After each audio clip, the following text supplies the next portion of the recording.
So, Dr. Ben Thirkell-White, why do the Pacific want trade negotiations and agreements with New Zealand and Australia? Yeah, there's already an agreement in place called SPARTECA that was signed in 1980, which gives Pacific Island countries tariff-free access to New Zealand and Australian markets. But there are some technicalities that are a problem for the Pacific Islands.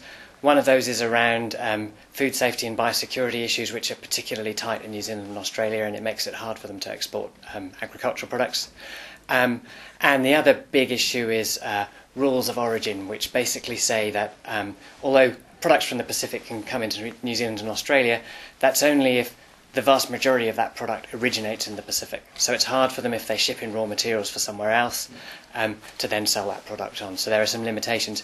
The other big hope is that trade negotiations might also include some kind of rights for more entrenched rights for migration of people from the Pacific Islands to Australia and New Zealand to work. Right. So what are the potential risks that Pacific Island countries face if an agreement such as PACER Plus is ratified? Yeah, the issue, of course, is what they have to do in return to get those benefits out of the New Zealand and Australian governments. And the messages are mixed. To be fair to MFAD and to the Australian government, they have said that any PACER Plus negotiations need to be seen as a special kind of agreement in which a lot of attention is paid to making sure that the Pacific has a fair go. However, presumably one of the reasons why Australia and New Zealand are so keen on this is that they're worried that the European Union will negotiate a trade agreement with the Pacific that gives Europe better terms than Australia and New Zealand. And part of the reason for PACER Plus is to try and keep New Zealand in the game, and that may mean that the Pacific Islands are asked to liberalise quite a wide range of trade in goods and trade in services, and both of those could cause problems for the Pacific depending a bit on what's negotiated. So why is it so hard for Pacific Island countries to get a good deal out of bigger countries such as New Zealand and Australia? I mean, one obvious thing is just kind of size and economic weight. On the whole, the Pacific perhaps needs Australia and New Zealand more than Australia and New Zealand needs at least each individual Pacific country. And secondly, it's a capacity issue. Trade agreements, once upon a time, they were just about taxes for particular products at the border. Now they include all manner of complicated things about health and safety regulations, about access for companies, which can make it harder to regulate domestically for public services, that sort of thing.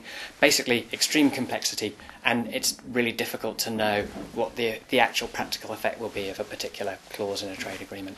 And just lastly, if certain ramifications of this are going to be very negative for Pacific countries, why would they want to sign such an agreement, and what is the best way forward for them in an ideal world?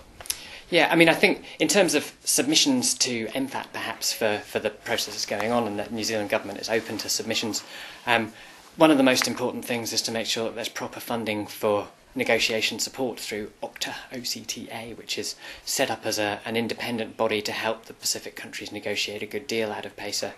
The other is to encourage Australia and New Zealand to simply do some of the things that they're promising as part of the trade agreement anyway. No need necessarily for a trade agreement to create stronger rights for migrant workers in New Zealand. That could be done anyway, they're already here. Nothing to stop that programme improving. Likewise, some of the barriers on rules of origin, Australia and New Zealand have already promised to relax those for other countries. They could relax those unilaterally in favour of the Pacific. And so I guess it's an injunction not to drive a hard bargain from the point of view of Australian and New Zealand governments. Great, cool. Thank you for your time. No problem.